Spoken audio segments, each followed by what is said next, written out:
también en psicología, de investigación psicológica aquí de la Universidad de Costa Rica y realizó un doctorado en Derechos Humanos y Ciencia Familiar en la Universidad de Missouri en Columbia. Actualmente es docente extensionista en el INEINA, en la Universidad Nacional. Tiene múltiples artículos publicados en materia que tiene que ver con la familia, con otros temas de niñez y demás.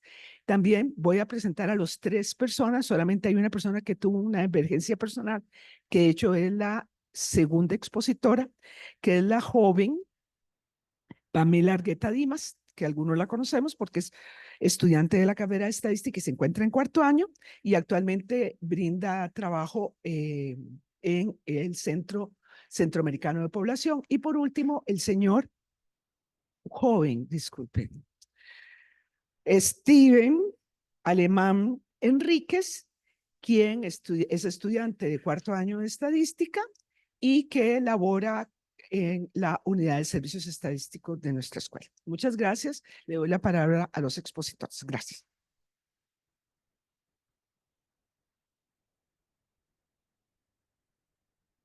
Muy buenos días.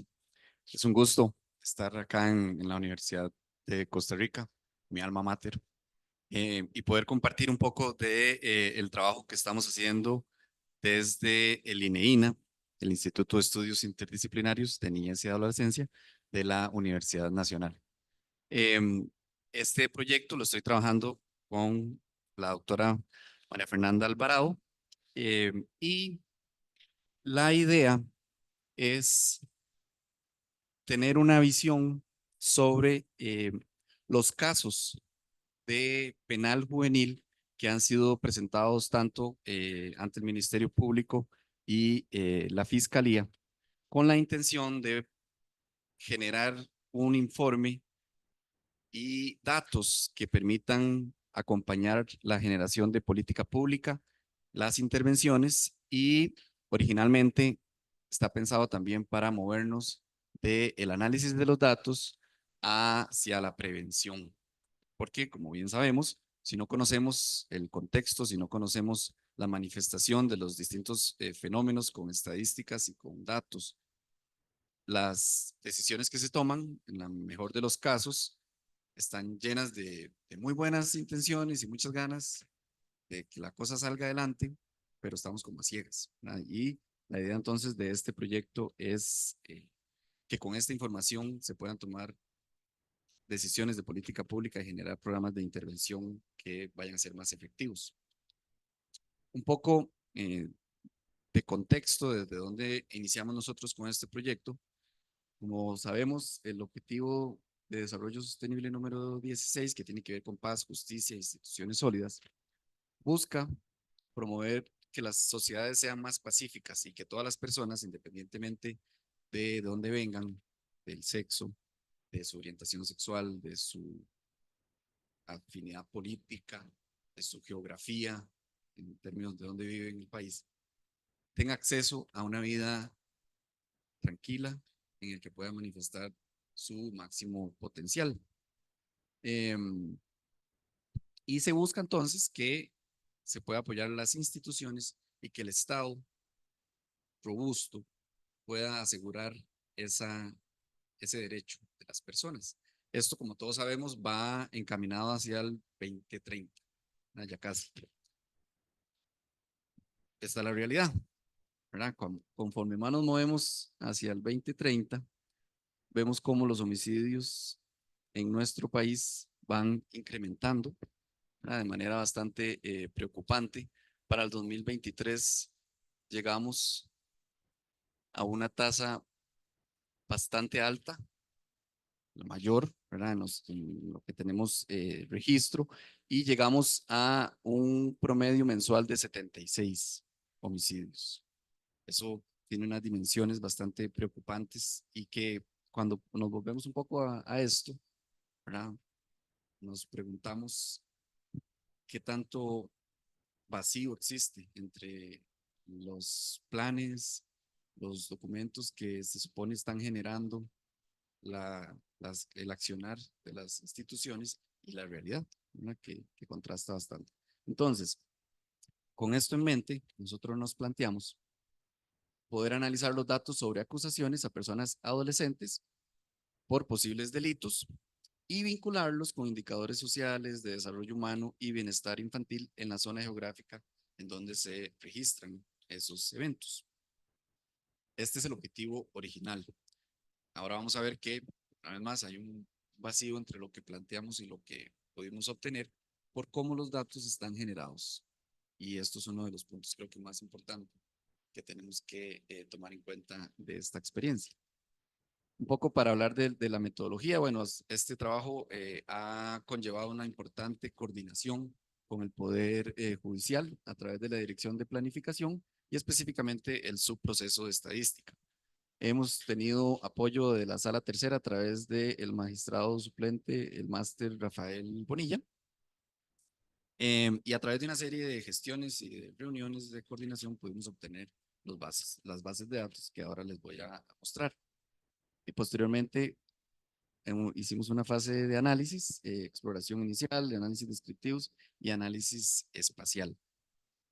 Esta fase ha sido bastante trabajosa, ¿verdad? Intensa, y habla también de la importancia de mejorar la comunicación interinstitucional y también que los distintos poderes de la República piensen en la generación de datos, no solamente para fines administrativos o para cumplir con el requisito de la ley de que tienen que generarlos, sino también tener en cuenta qué se ocupa desde la academia, qué se ocupa desde otras instituciones para que los productos que nosotros realicemos tengan el mayor impacto en la sociedad. Ahora, ellos no van a saber eso si nosotros no también lo solicitamos, ¿verdad? Entonces eso también demanda de un rol bastante activo de parte de nosotros. Un poco entonces para pasar a los resultados, tenemos datos que van del 2019 hasta marzo de 2024. El total de casos son de 28.089. Esos casos significan expedientes en los cuales figura al menos una persona menor de edad como posible acusada de un delito, ¿verdad? Como todos sabemos, en nuestro país, personas mayores de 12 años, pero menores de 18, pueden ser acusadas de la comisión de un delito, ¿verdad? Entonces, y eso se tramita con la ley penal juvenil. Entonces, estas son todas las acusaciones que se han presentado en el periodo de análisis. Como podemos ver, hay una diferencia importante, ¿verdad? Con respecto a 2019, 2020, 2021 inclusive, y en parte tiene que ver un poco con cómo se han también documentado y se han generado esos reportes. Entonces nosotros realmente nos estamos enfocando más en los años recientes. Si vemos a qué corresponden esas acusaciones de personas menores de edad ante el Ministerio Público, la mayoría tienen que ver con contravenciones o con incidentes menores. Después, en orden de importancia, figuran los delitos de naturaleza sexual, lo cual es muy preocupante en sí mismo. Luego, lo que tiene que ver delitos contra la propiedad, contra la vida y otros delitos. Por último, los que tienen que ver contra la seguridad común. Ahora, este 6% de otros delitos, si vemos un poco, voy a...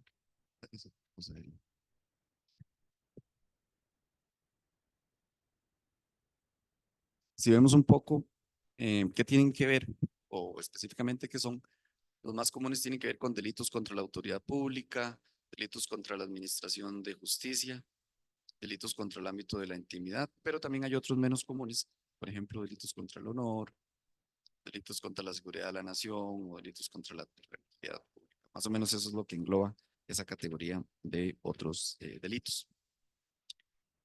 Si vemos cómo han variado los tipos de delito en el periodo de análisis, es posible identificar cómo hay un aumento, ¿verdad? Sobre todo lo que tiene que ver con los delitos de las contravenciones y los delitos sexuales han tenido una tendencia un poco más estable, podríamos decirlo, ¿verdad? Pero como vimos, es el segundo en mayor frecuencia, lo cual es bastante preocupante. Ahora, aquí viene el asunto que les decía. La información que nosotros, a la cual tuvimos acceso en cada expediente es el sexo, la edad, escolaridad, país de origen, etnia y estado civil. Pero esos datos no están referenciados a la zona específica de donde se cometió el evento o mucho menos a la dirección de la persona, sino al circuito judicial en donde se tramita el, el expediente. Eso genera una dificultad importante porque esos circuitos, ahora vamos a ver, combinan zonas de influencia de muy distintas características sociodemográficas, ¿verdad? Entonces, por ejemplo, hay un circuito judicial tiene algunos distritos con un alto índice de desarrollo social y humano, pero a la par tiene otro distrito cuyos indicadores son muy bajos, pero al estar todo junto en el mismo circuito, es difícil poder captar esos efectos y esas relaciones, ¿verdad? Eso fue algo que nos presentó una dificultad y tuvimos entonces que hacer ajustes en cómo estábamos planteando el proyecto.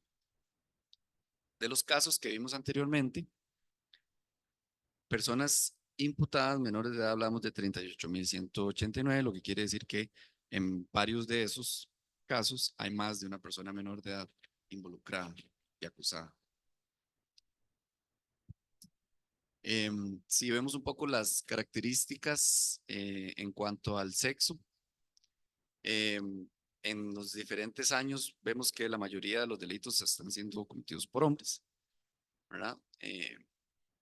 Y una minoría por mujeres. Esto es cierto para toda la serie de análisis. Ahora, algo interesante es cuando vemos la distribución porcentual por tipo de delito y por sexo, hay una diferencia en que en los hombres, bueno, en los dos eso no es diferente, en los dos la mayoría son contravenciones, pero el segundo delito en importancia en los hombres tiene que ver con delitos sexuales, mientras que en las mujeres se asocia más con delitos contra la propiedad, ¿verdad? Eso es una diferencia importante. Luego, en cuanto a la distribución de las personas por edad, vemos que la mayoría tiene entre 16, 17 años, ¿verdad? Y hay una minoría, más bien, que está entre los 12 y 13 años. Y bueno, también en los datos se detectaron errores, ¿verdad? O datos también desconocidos, que eso es bastante común, ¿verdad? Porque estamos hablando de un momento en donde a nivel administrativo es complicado, ¿verdad? Cuando se llega a poner la denuncia, no siempre están en las condiciones. Las personas del Poder Judicial están, pues, tienen toda la motivación y están entrenadas como para poder obtener la mayor cantidad de información, pero no deja de ser una situación bastante complicada y estresante, ¿verdad? Y muchas veces se pone desconocido porque no se dan como las condiciones para poder obtener los datos. Y también habían algunos errores que hemos tenido que ir ahí corrigiendo.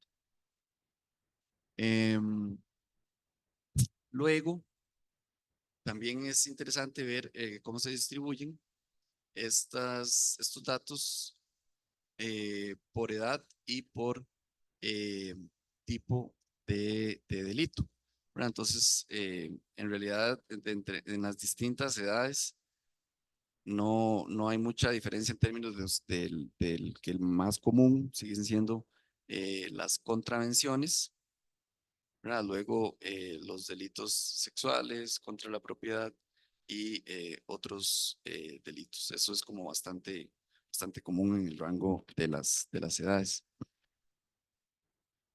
Entonces, volviendo a esta idea que habíamos hablado de que los datos están agregados por circuito judicial, propusimos hacer con esos 35 circuitos un análisis más espacial para ver un poco esa distribución con un mapa de calor. Bueno, estos son los distintos circuitos judiciales, ¿verdad? Que están en todo el país. Y este mapa de calor muestra un poco la distribución de los casos, obviamente, que están agrupados en el primer circuito judicial, ¿verdad? Entonces, Fernanda hizo este otro análisis en el cual excluyó ese primer circuito judicial de San José y entonces eso da ahora una atenuación y tal vez está más suavizado en términos de las intensidades que se pueden ver en otras zonas del país, aunque se sigue concentrando bastante en la gran área metropolitana. Aunque también, si vemos la zona del Caribe, eh, también cobra mayor importancia con ese ajuste que se hace, pero hay que tomar en cuenta que no está incluido el primer circuito judicial de San José. Ahora, ¿qué tomamos entonces nosotros a partir de estos datos? Em, Primero que todo, la importancia de la utilización de análisis estadísticos para acompañar la toma de decisiones de las instituciones públicas. Una vez más, si no se conoce la regularidad con la cual se están cometiendo los distintos delitos por las distintas características de la población en las zonas del país, la prevención que se pueda generar no va a estar bien ajustada a esos patrones y a esas características de la población. Pero a partir del conocimiento de estos datos, la idea es entonces encaminarnos hacia un modelo de prevención y que sea estratégicamente diseñado para entonces poder atacar los focos más importantes de la problemática. Otro elemento importante es la coordinación interinstitucional que toma mucho tiempo, toma mucho esfuerzo, pero que es definitivamente importante. Yo creo que en esta comunicación entre las distintas instituciones pueden surgir mejoras para las distintas partes involucradas, ¿verdad? Yo creo que estas reuniones de trabajo que hemos tenido con las personas del Poder Judicial han sido muy informativas, constructivas para los distintos actores, ¿verdad? Y nosotros que tenemos un interés más científico, enfocado en cuestiones académicas y en cómo generar estos esfuerzos de prevención, nos hemos fortalecido bastante con la visión que tienen ellos en el asunto del penal juvenil. Y lo más importante, el tema de la prevención, ¿verdad? Si seguimos pensando que una aproximación punitiva y de castigo nos va a solucionar la situación que tenemos, es una idea equivocada y lo que tenemos que hacer es actuar antes de que se manifiesten estas problemáticas y para eso tenemos que conocerlas bastante bien, ¿verdad? Entonces, en este sentido, los análisis estadísticos nos informan en ese esfuerzo. Y muchas gracias por su atención.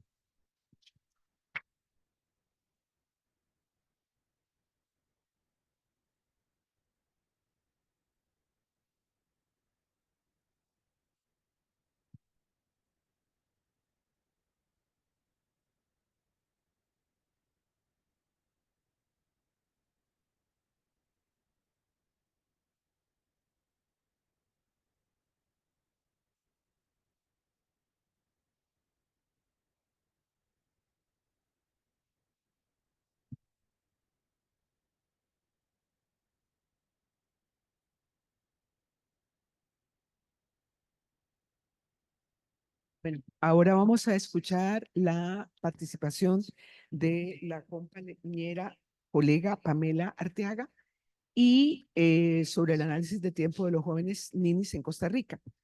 Les recuerdo lo que mencioné, pero que no usé el micrófono, que las preguntas las vamos a dejar para el final. Entonces, para que las anoten y las hagamos. Gracias.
Estoy un poquito nervioso, perdón.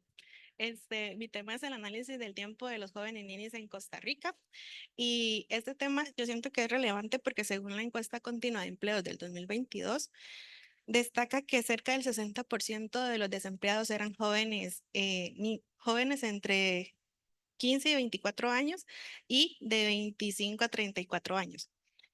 Este grupo de gente desempleada se dividió primeramente en mujeres, en hombres, teniendo que cerca del 72.2% se centraba más que nada en estos grupos que ya mencioné, que eran de 15 a 24 y de 25 a 34. En el caso de las mujeres, el porcentaje de desempleadas era del 60.4%, también en estos grupos de edad. Entonces, a raíz de esto, nace el objetivo de esta encuesta, de este artículo, que es analizar los patrones de uso de tiempo de los jóvenes ninis y no ninis en Costa Rica. Entonces, es importante definir qué son los ninis.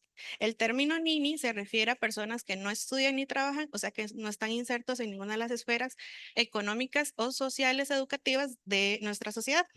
Entonces, el problema con esta definición es que el término jóvenes no está bien definido. La ONU define jóvenes como personas de 15 a 24 años, pero estudios recientes lo sitúan de los 15 a los 29.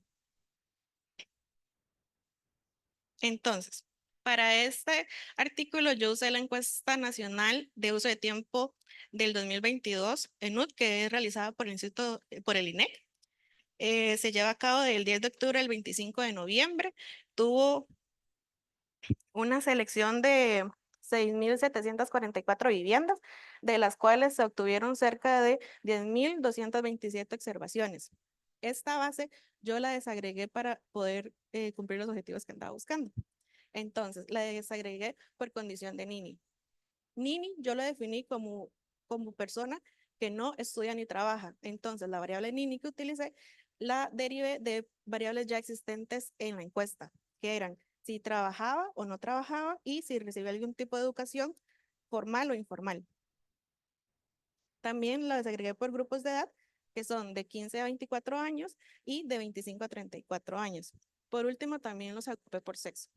Entonces, de la base inicial, que eran 10.227 observaciones, me quedó un restante de 3.503 observaciones. Si hablo muy rápido, las variables de interés que utilicé fueron el tiempo a la semana dedicado al trabajo doméstico no remunerado, el tiempo a la semana dedicado al trabajo remunerado y el tiempo a la semana dedicado al ocio. Esta variable contempla el tiempo que usted dedica a actividades de deporte, de juegos y de ocio pasivo. El ocio pasivo es el tiempo que uno pasa muy comúnmente haciendo nada, solo existiendo. Entonces, obtuve que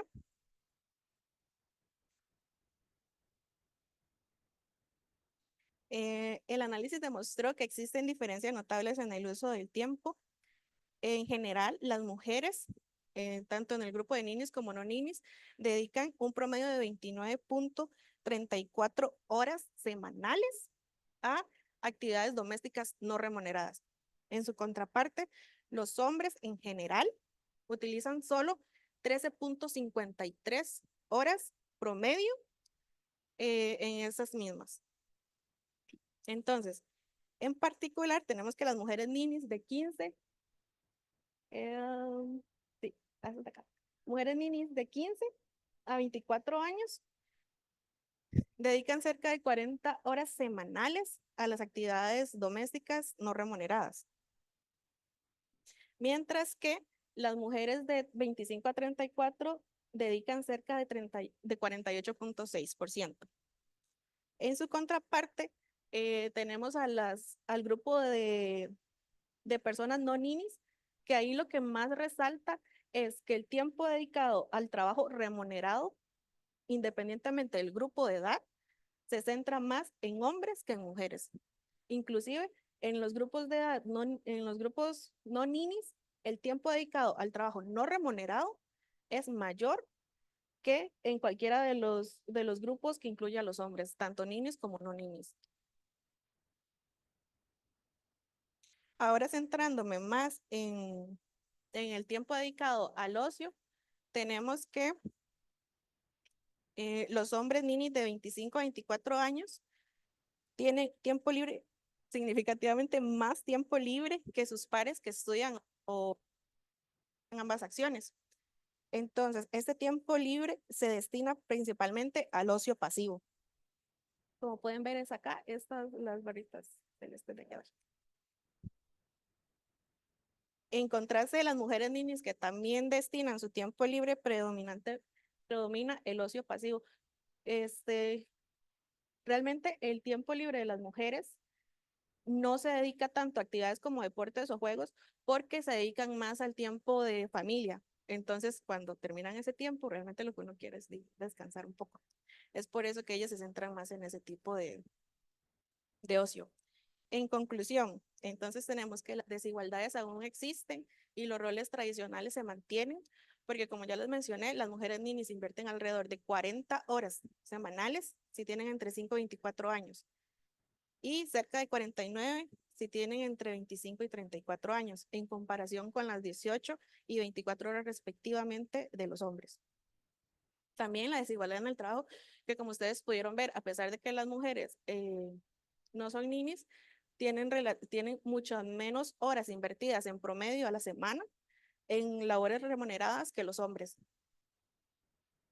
Y las diferencias en tiempo libre, que fue lo último que les mencioné, que a pesar de que la diferencia de tiempos de ocio es relativamente pequeña, el tiempo de las mujeres siempre se destina mayoritariamente al ocio pasivo en comparación a los hombres. Gracias.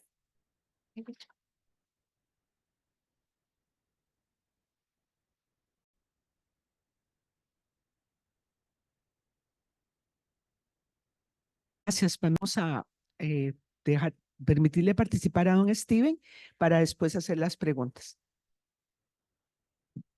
Todas y todos, espero se encuentren bien.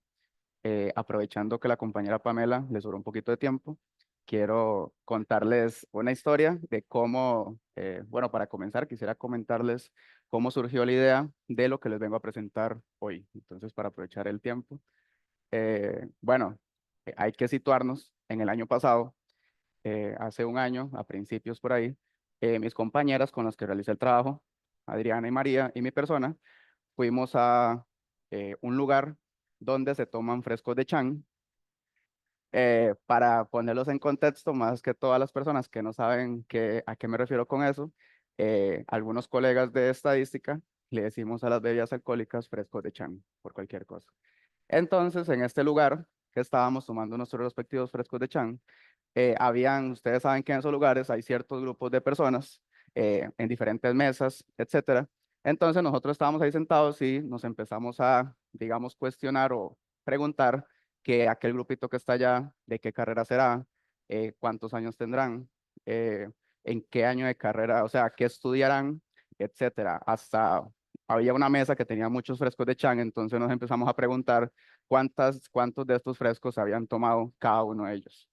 Entonces nos quedamos con esa espina y casualmente el año pasado llevamos por primera vez el curso, bueno, nosotros llevamos el curso de análisis multivariado y nos quedó apenas para poder hacer una caracterización del estudiantado de ciencias sociales según los factores que inciden en el consumo del alcohol.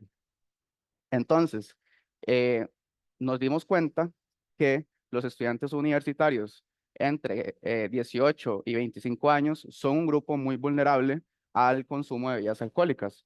¿Esto por qué?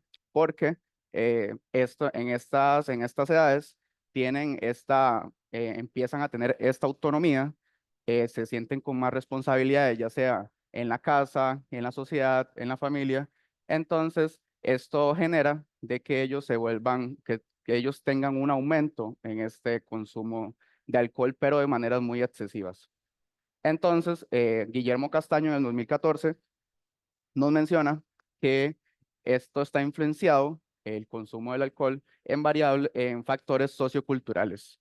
¿Por qué? Porque estos factores pueden afectar en si una persona va a tomar alcohol o no. Además, menciona que los estudiantes universitarios, gran parte de estos estudiantes universitarios piensan que el consumo del alcohol les facilita esta interacción social. Entonces, para ellos es más fácil llegar a un lugar y hablar con ciertas personas. También tienen esta pérdida de vergüenza, que pueden hablarle a cualquier persona si están un poquito tomados. Y además, eh, aligera esta tensión psicológica con otras personas alrededor. Por otro lado, Bárbara Miranda, en 2021, nos menciona que la relación del consumo del alcohol puede estar influenciado por factores sociodemográficos como es la edad, el sexo, que estudian las personas y en qué año de la carrera está. Hasta el ingreso mensual puede afectar en esta situación. Entonces, ¿por qué hicimos la caracterización de estos estudiantes? Como ya les dije, esta población universitaria es un grupo muy vulnerable debido a estas posibilidades que ahora tenemos de que todos pueden comprar alcohol en cualquier lado. Entonces es de muy fácil acceso. Además, este incremento de la disponibilidad de situaciones de consumo. ¿A qué me refiero con esto? Pongamos un ejemplo aquí en la U, que ahora con todos unos grupos de amigos dicen, bueno, vámonos de fiesta, etcétera. Ahora está en la semana U como excusa para ir a beber bebidas alcohólicas, etcétera. Entonces, tenemos estas situaciones que facilitan esta interacción para el consumo de alcohol en los jóvenes universitarios. Entonces, el desarrollo de programas de prevención en esta población debe ser de prioridad para la comunidad universitaria. Ahora, solo se trabajó con estudiantes de ciencias sociales de la Universidad de Costa Rica, del área de ciencias sociales.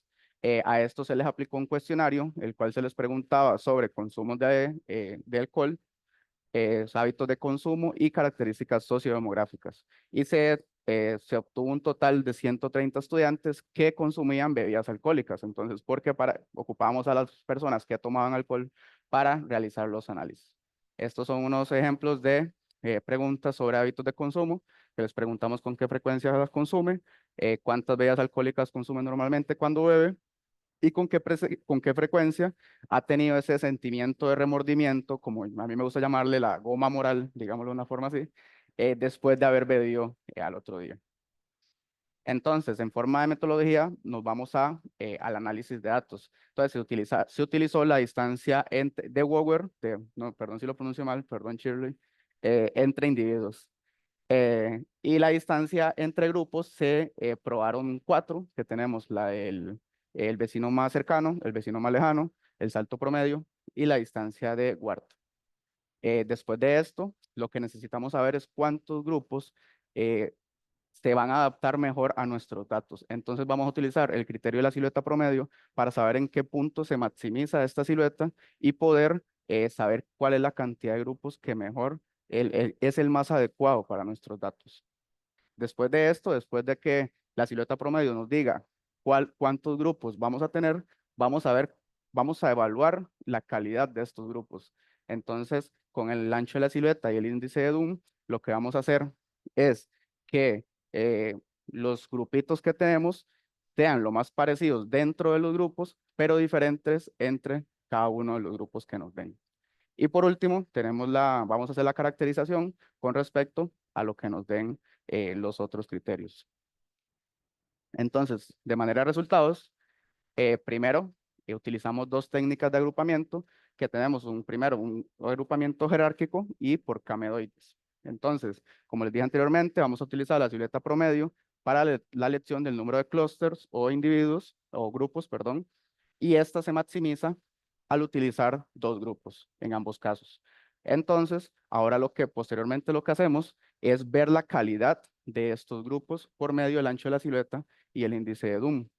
Y esto lo que nos dice que la mejor técnica de agrupamiento con los datos que tenemos es de un agrupamiento jerárquico con 2 grupos, ya que nosotros vamos a esperar que este ancho de la silueta y este índice de Doom esté lo más cercano a 1 posible. Eso nos dice que el agrupamiento, digamos que es mejor, para que lo entiendan.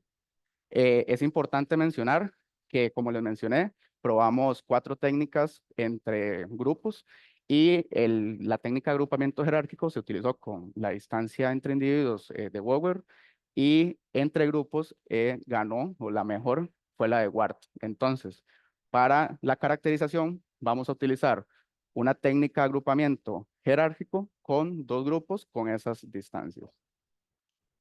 Ahora, la caracterización, primero tenemos según la cantidad de frecuencia, remordimiento de consumo y cada cuánto toman ellos, y tenemos que en el grupo 1, la cantidad de bebidas alcohólicas que consume el grupo 1 es de 3 o 4 bebidas alcohólicas, 2 a 4 veces al mes, y con una frecuencia de remordimiento del sentimiento de sentirse mal por beber de al menos una vez al mes.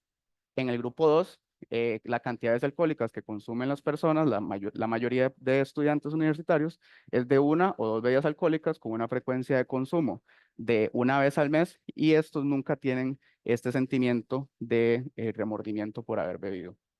Luego, la caracterización de los grupos según el sexo, en su mayoría, tenemos que en el grupo 1 son mujeres, y en el grupo 2 tenemos una distribución similar entre hombres y mujeres.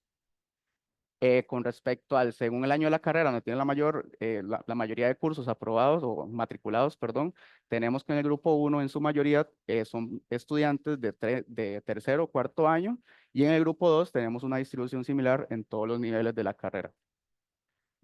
Según la mudanza de su zona de procedencia, tenemos que en el grupo 1, en su mayoría, con el 65.2%, estos se mudaron de su zona de procedencia. En caso contrario, en el grupo 2, tenemos que son estudiantes que no se fueron de su zona de origen. Y por último, tenemos la caracterización de los grupos según la asignación de beca socioeconómica 4.5, que es son las becas más altas que da la U. En el grupo 1 y en el grupo 2, tenemos que en su mayoría estos estudiantes tienen beca 4.5 socioeconómica. Entonces, en resumen, en el grupo 1, en su mayoría son mujeres de tercero o cuarto año de la carrera, que estos sí se mudaron de su zona de procedencia, que poseen beca 4, socioeconómica 4 o 5, y que sus hábitos de consumo son que beben 3 o 4 bebidas alcohólicas de 2 a 4 veces al mes, y que una vez al mes tienen este sentimiento de remordimiento. Y en el grupo 2 tenemos, como les dije, una distribución similar entre hombres y mujeres. Estos son de segundo año de carrera en su mayoría. Estos no se mudaron de su zona de origen y también poseen beca 4.5, y los hábitos de consumo es que beben entre 1 o 2 bebidas alcohólicas una vez al mes y no tienen este sentimiento de remordimiento. Entonces, en conclusión, las personas del grupo 1 toman, para decirlo bonito, un poquito más que las del grupo 2.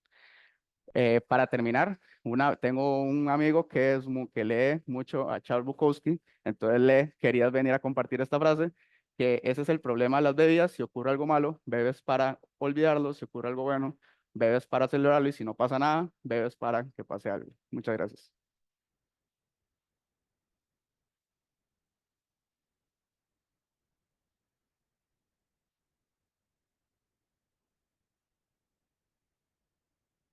Muchas gracias a los expositores, a don Luis, a Pamela y Steve. Vamos a abrir un espacio para preguntas. Si tienen preguntas o comentarios, lo siento, doctora Alvarado, ¿desea usted conversar?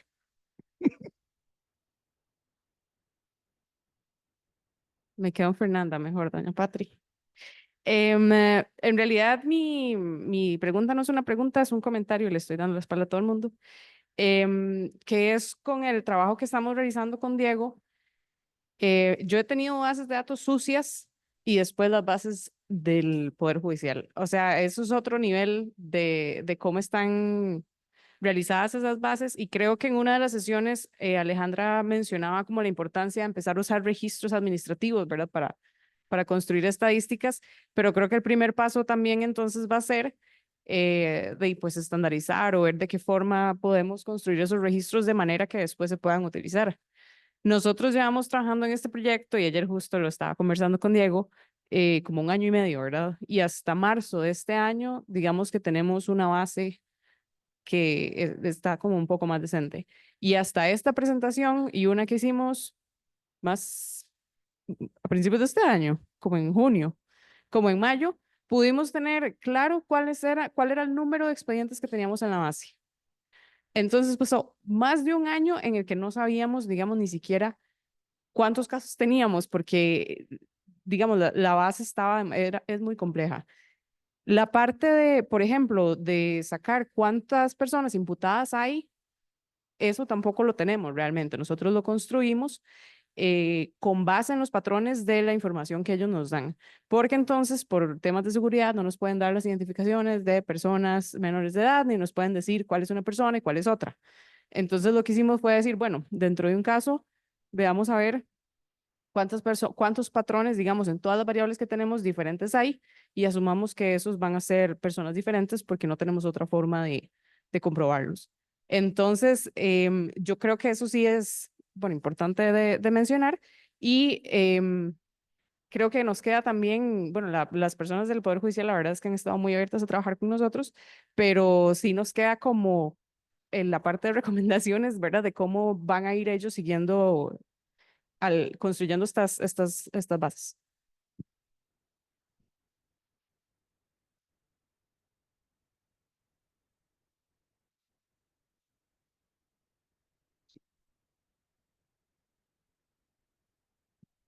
Gracias. Yo tengo una pregunta para Luis Diego y una para Steven, entonces no sé si tal vez hago la de Luis Diego primero. Em, Pensando en eso que usted estaba mencionando de que los registros están en términos de el circuito judicial donde se tramitó, ¿verdad? Y pensando en lo que usted mencionaba al puro final del modelo de prevención, ¿qué tanto puede afectar eso de que los registros estén así o qué han pensado de cómo pueden considerar la información de esa manera para cuando ya trabajen en esa parte de prevención? Sí.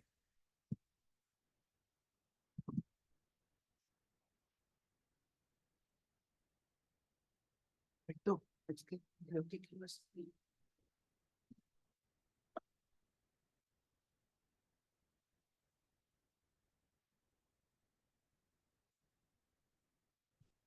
Muchas gracias, Shirley. Placer saludar a Shirley. Shirley y yo estudiamos en la misma universidad, Estados.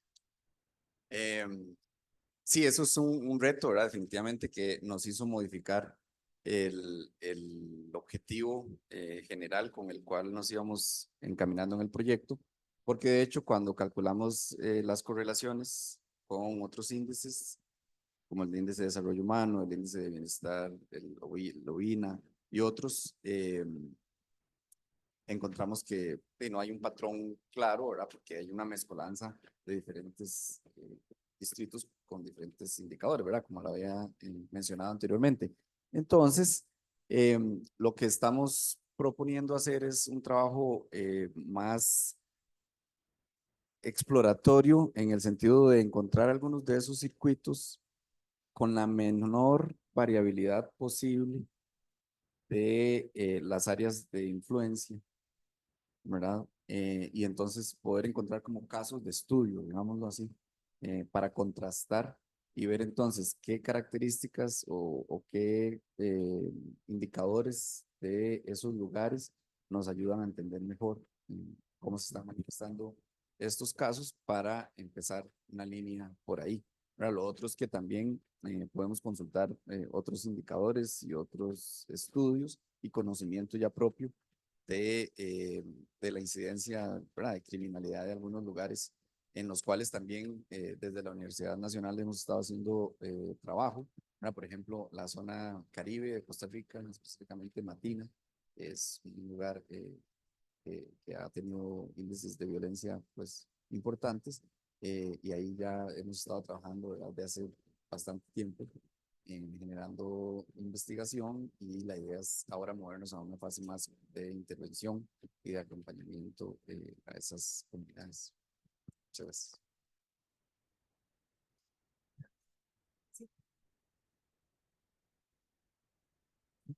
Aprovechando porque mi pregunta o comentario está muy relacionado con lo que planteó Shirley, con lo que planteó Fernanda.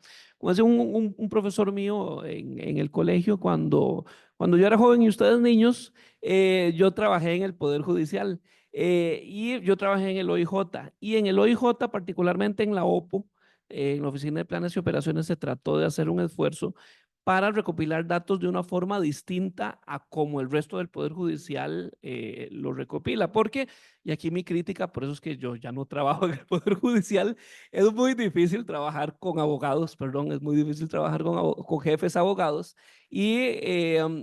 pero en el OIJ tenían como una mejor noción de esta recopilación de datos estadísticos. Yo sé que es muy diferente las denuncias a la unidad que ustedes están trabajando, pero podrían buscar tal vez algún otro indicador que les permita validar y calcular correlaciones a nivel cantonal o distrital con una fuente que sea similar, pero no exacta. Perdón, no externa, sino que no sea directamente de la Oficina de Planificación del Poder Judicial, sino que venga del OIJ, porque los estadísticos del OIJ tienen una oficina aparte que está dentro de la OPO y hay un estadístico. Bueno, yo sé que en el Poder Judicial está también Ana Erika, pero en la OPO tendrían esta fuente. Yo les digo, no para volver a hacer todo el análisis, pero tal vez para buscar algunas medidas de validación. Y ya, ya también como una pregunta, y esto muy relacionado con los esfuerzos que ha hecho el informe Estado de la Justicia en Costa Rica, del PEN.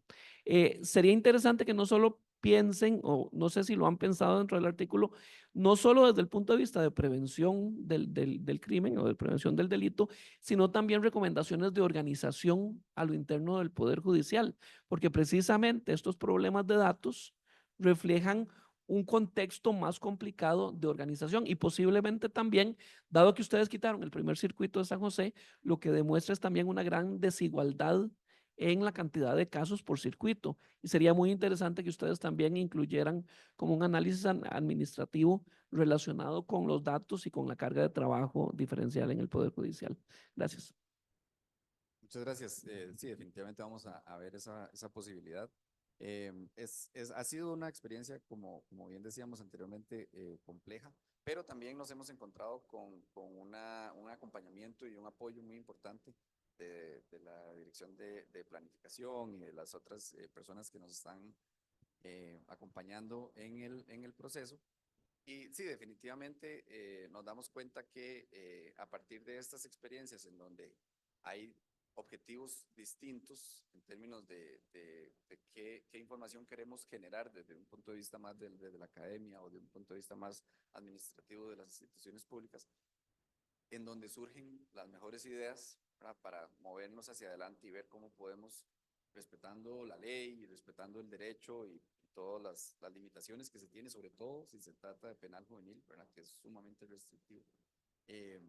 Pero encontrar un terreno medio para poder entonces, observando esas particularidades, generar datos con un nivel de desagregación un poco más específico que nos permitan tomar acciones más concretas. Muchas gracias.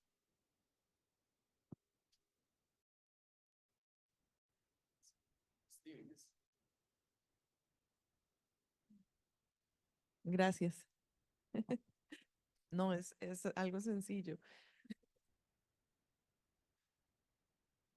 Steven, ustedes utilizaron el cuestionario para medir variables y unas de esas las utilizaron para hacer la clasificación y posteriormente la caracterización y también midieron otras que les sirvió para complementar esa parte de la caracterización. ¿Hay alguna otra variable o variables que a ustedes les hubiera gustado incluir ya luego de hacer el análisis que tal vez ustedes dijeron, bueno, esto tal vez nos hubiera ayudado a discriminar un poco más en la clasificación o nos hubiera ayudado a mejorar la caracterización de alguna manera? De hecho, bueno, gracias por la pregunta. De hecho, luego nosotros nos preguntamos por qué no incluimos la edad, la verdad, que ese es un factor muy importante. De hecho, ya luego cuando hicimos el trabajo, nosotros dijimos, ¿por qué no está la edad? Pero bueno, no está. Creo que sí la preguntamos también. El cuestionario, sí venían otras preguntas de frecuencia de consumo y de hecho nos parecieron muy interesantes unas que venían de si los padres los padres, la mamá y el papá, bebían alcohol, ¿no? Porque eso también puede influir en que los jóvenes universitarios tomen bebidas alcohólicas. Entonces, sí, hubiera sido mucho mejor, claramente.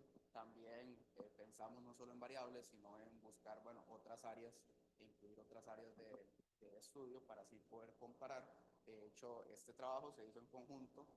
Otro grupo del curso utilizó personas de ingeniería, del área de ingeniería, y salieron también resultados interesantes. De hecho, para comentarles, las personas de medicina nos reclamaron y nos dijeron por qué no nos incluyeron en el estudio, pero nosotros también tomamos, nos dijeron, pero no se podía, pero creo que sí es un acercamiento para poder seguir haciendo este tipo de estudios y poder, no sé, en la universidad, hace ahora charlas de uso de tiempo, entonces ¿por qué no hacer charlas a estudiantes sobre el uso o la prevención del consumo de bebidas alcohólicas?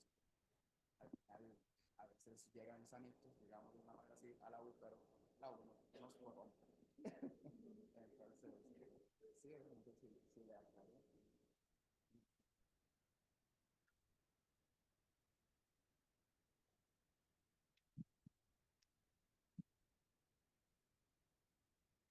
Esta es una pregunta para Pamela. Eh,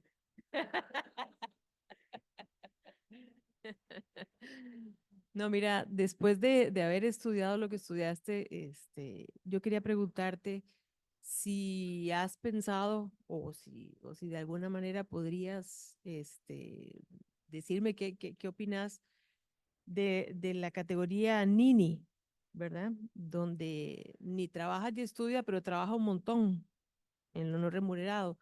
Si pensarías, por ejemplo, en otro nombre o pensando en que yo recuerdo que más o menos como en 2002 o 2003, donde estaba, empezó a darse de moda esto del Nini y tenía que ver con una cuestión de política pública, qué hacer con las personas jóvenes, ¿verdad? Y cuando vos ves que, por ejemplo, las mujeres trabajan este montón en lo no remunerado, no necesariamente es la misma población de la que estamos hablando. No sé si podrías como comentar después de lo que estudiaste. Estaba haciendo la investigación, lo primero que vi fue que el término viene de 1999. Entonces, y viene de un término anglosajón, que es eso, que no está ni, ni trabajando ni estudiando. Pero realmente después de la investigación que hice y ver los datos que resultaron, claramente el trabajo no remunerado, que es el trabajo doméstico, que es una parte importante del hogar. Entonces siento que deberíamos como que definir mejor el término que estamos usando hace años y que no representa realmente lo que queremos captar con una población que no está siendo de, por decirlo de alguna forma, utilidad a la sociedad. Entonces sí sería importante de los términos y de cómo.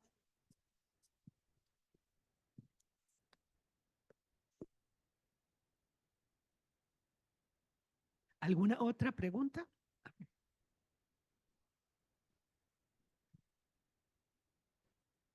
Eh, bueno, primero agradecer a Pamela y a Steven por sus excelentes presentaciones. Yo creo que habla muy bien también del entrenamiento y del programa en el que están y supongo que el acompañamiento de los docentes, ¿verdad? Porque fueron presentaciones muy interesantes y también de un nivel de análisis bastante robusto, ¿verdad? Entonces, felicitarles porque lo hicieron súper bien. Y quería hacerles una pregunta, un poco con lo que vos presentaste. Entonces, los ninis ciertamente están involucrados en trabajo remunerado también, ¿verdad? Yo sé, pero en los datos había una pequeña cantidad de tiempo dedicada a trabajo remunerado. Ah, ok, o sea, entonces eso sí fue consistente. Los ninis sí de verdad son 0 horas remuneradas. Ah, perfecto. Muchas gracias. Y para Steven, tenía una pregunta con respecto al cuestionario. Ustedes lo desarrollaron, ¿cierto?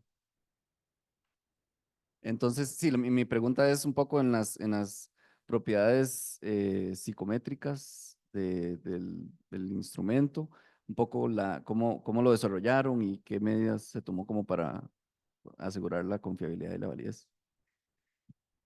Interesante porque la carrera nos damos cuenta que el cuestionario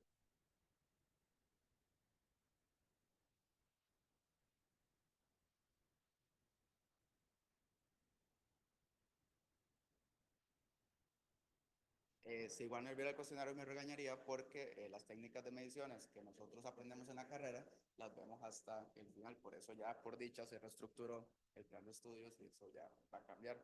Entonces, a forma de medición, ya en este momento, ya yo viendo las preguntas, yo digo, no, esto se puede reformular, estas mediciones tal vez sí miren, porque yo saqué obviamente las preguntas de hábito de consumo de un cuestionario ya validado. Digamos, ya lo hemos utilizado antes, pero obviamente lo ideal sería hacer esta validación del cuestionario y todo así, pero ya puramente así, que yo lo validé, como no le puedo decir. Exacto. Pequeño comentario que en términos de la validez, ¿verdad? No es como que vos logras validar un cuestionario, porque, ¿verdad? Sería como estandarizarlo independientemente y eso no sucede, sino que cada vez que hay una nueva muestra uno tiene que seguir esos procedimientos. Súper. Muchas gracias. ¿Hay alguna otra pregunta? Ok. ¿Alguna otra pregunta? Bueno, yo lo que quisiera hacer no es tanto como una pregunta a las exposiciones de los tres ponentes, sino hacer un comentario desde mi experiencia por haber sido coordinadora del CIENDA, que era el Sistema de Indicadores en Derechos y Niñez y Adolescencia que teníamos en la Escuela de Estadística hasta como el 2017, y por mi experiencia personal en el sector público generando estadística. Y antes de eso, lo que quería comentar es que si notamos, nosotros tuvimos 3 exposiciones con datos de naturaleza diferente. La primera, la de don Diego, que tenía que ver con el uso de datos administrativos. La segunda de Pamela, que ella lo que hizo fue analizar los resultados de una encuesta que ya estaba publicada. Y lo tercero, la experiencia de Steven, lo que nos expuso, que ellos hicieron, digamos, todo el proceso de recolección. Y eso me parece muy interesante, ¿verdad? Como de rescatar. Pero en el caso de lo que son datos administrativos, ahí hay una evidencia, ¿verdad? En que la labor del estadístico cambia. Aquí tenemos que hacer un poco algo que escuché yo de un sacerdote que decía que parte de los errores que comete la Iglesia Católica es esperar a seguir atendiendo solo a los que llegan a misa, porque eso no necesitan conversión. Los que hay que convertir son a los que no llegan a misa. Y muchas veces los sacerdotes lo único que hacen es hablarle a los que llegan a misa y no se preocupan por los que no llegan. Entonces, ahí es parte de lo que yo a veces observo en la formación que nosotros damos en la carrera, ¿verdad? Es una autocrítica para nosotros, en el sentido de que si nosotros no estamos recibiendo datos de calidad, el estadístico que está en esa entidad pública recolectando tiene que ver cómo lo genera, ¿verdad? Y desde ese punto de vista, los académicos tenemos la obligación de incentivar la coordinación interinstitucional para que no ya, pero si no, en un plazo cercano, no lejano, cuando ya todos seamos parte de la tierra, ¿verdad? A nivel profético, podamos tener datos que sirvan verdaderamente para tomar toma de decisiones. Y en ese sentido, les recuerdo, está el Sistema Estadístico Nacional que coordina el INEC. Puede ser que ellos no hagan su mejor trabajo, pero nosotros deberíamos de apoyarlos para que insistan en que las entidades públicas pueden usar la organización administrativa de segregación que quieran, pero que tienen la obligación de usar la que todos usamos, que es la división territorial administrativa de nuestro país, porque no podemos seguir fomentando que cada entidad pública use su organización regional o administrativa para recolectar datos, olvidando que existe una división territorial administrativa estándar y eso que nos permite poder comparar datos, ¿verdad? Si eso lo hicieran todas las entidades, si no cada cual manejara el concepto de ser feudos, ¿verdad? Como que actualmente ocurre, poco a poco nos podríamos ir dando cuenta de que debemos de coordinar y tener acciones en conjunto. Eso es parte de la obligación que tenemos todos como ciudadanos en aras de tener un mejor país para las futuras generaciones, que es parte del tema que tratamos hoy. Muchas gracias.